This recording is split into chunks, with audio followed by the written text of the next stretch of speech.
Kayamanan ng kulturang Pilipino. Ang kultura at tradisyon ng Pilipinas ay bunga ng mahabang kasaysayan ng pakikipag-ugnayan ng mga Pilipino sa iba't ibang lahi at bansa. Ito ay nahubog ng ating wika, paniniwala, kaugalian, sining at pamumuhay. Sa kabila ng pagkakaiba-iba ng rehiyon, nananatiling buo ang diwa ng pagkakaisa, paggalang at malasakit sa kapwa. Tradisyon sa pamilya. Ang pamilya ang pundasyon ng lipunang Pilipino. Dito unang natututunan ang mga pagpapahalaga tulad ng paggalang, pagmamahal at pagtutulungan. Ang pagmamano ay simbolo ng paggalang sa nakatatanda, habang ang sama-samang pagkain at pagtutulungan sa gawaing bahay ay nagpapakita ng matibay na ugnayan ng bawat miyembro ng pamilya. Mga pista sa Pilipinas. Ang mga pista sa Pilipinas ay masayang pagdiriwang na nagpapakita ng pananampalataya, pasasalamat at pagkakaisa ng komunidad.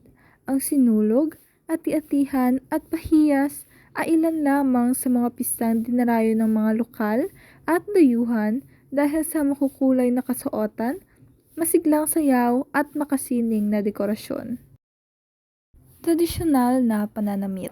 Ang barong Tagalog at barot saya ay hindi lamang kasuotan kundi simbolo ng dangal, kasaysayan at pagkakakilanlan ng Pilipino.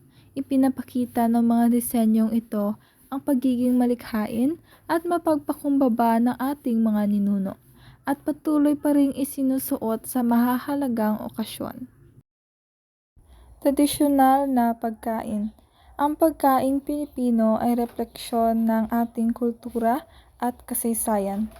Ang adobo, sinigang, at lechon ay hindi lamang masarap kundi sumisimbolo rin ng pagsama-sama ng pamilya at komunidad, lalo na sa mga handaan at espesyal na okasyon. Wika at panitikan.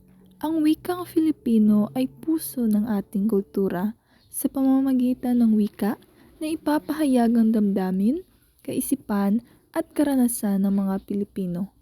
Ang mga alamat, pabula, epiko at salawikain ay naglalaman ng aral at karunungang minanapamula sa ating mga ninuno. Paniniwala at kaugalian. Ang mga kaugaliang tulad ng bayanihan, respeto, pakikipagkapwa at malasakit ay patunay ng kabutihang asal ng mga Pilipino. Sa oras ng pangangailangan, makikita ang diwa ng pagtutulungan at malasakit na nagpapalakas sa ugnayan ng bawat isa. Ang kultura at tradisyon ng Pilipinas ang nagsisilbing ugat ng ating pagkatao. Sa patuloy na pag-alam, paggalang at pagpapahalaga rito, napapanatili natin ang ating pagkakakilanlan bilang Pilipino sa gitna ng makabagong panahon. Sanggunian at refleksyon ng may akda. Bilang isang kabataan, aking napagtanto na ang kultura at tradisyon ng Pilipinas ay mahalagang yaman na dapat pahalagahan at ipagmalaki. Ito ang nag-uugnay sa ating nakaraan, kasalukuyan at hinaharap bilang isang bansa.